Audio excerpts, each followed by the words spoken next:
Always go to something bigger than yourself.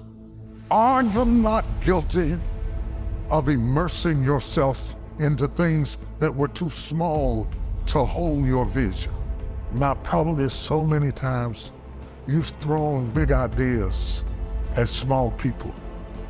You have to want something so big that it wakes you up in the middle of the night.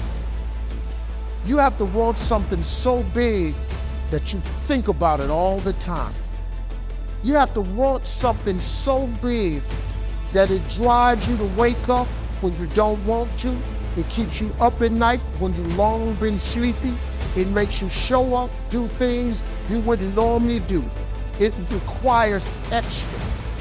Be calm when things are going well. Be calm. Don't think you're on top of the world in the sense you gotta be chill. Just take what's good in your life and move forward cautiously and carefully. Losing in life is so important. Whether it's getting dumped, getting fired, losing a game, those feelings where things didn't work out your way, that's important because it lets you know this is the bad feeling that comes when it goes wrong and you improve, and then it makes the good feelings of victory all the better. The hardest thing to do, the hardest thing to deal with, the hardest thing to manage, the hardest thing to put up with is transition. The thing we hate the most is transition.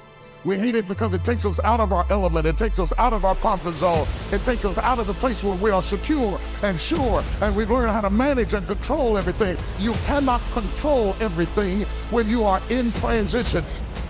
The man who loves walking will walk further than the man who loves the destination. And when you love the journey, the goals just happen.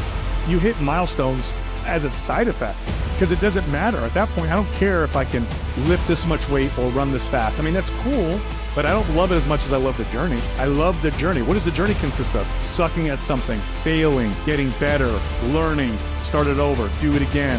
When you fall in love with the journey, everything else takes care of itself. Average person only spends 20% of their time doing the thing that they are really gifted at, created at, passionate about. Telling yourself every day, here I go again, and I got what it takes. This is my day, and nothing out here is going to stop me. You can do what you put your mind to, and if you continue to put your mind to it, the game opens up new levels. And each new level that gets opened up, you're able to adapt a different mindset and a different approach.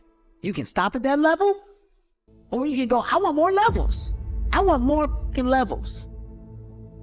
You can decide that you're going to stand up to life. You can decide that I'm going to live each day as if it were my last. Some of you are so worried by the threat of trouble. You're not in trouble, it's just that trouble has threatened you. And the threat of what might happen, what could happen, is wearing you down. Half of the things that you thought were going to happen never did happen. But if you allow those thoughts to dwell in your mind, it will succeed at robbing you of your peace, robbing you of your joy, robbing you of your life, just because you thought yourself into a nervous breakdown. You thought yourself into depression. You thought yourself into defeatism. You want it, and you're going to go all out to have it. It's not going to be easy. When you want to change, it's not easy. If it were in fact easy, everybody would do it.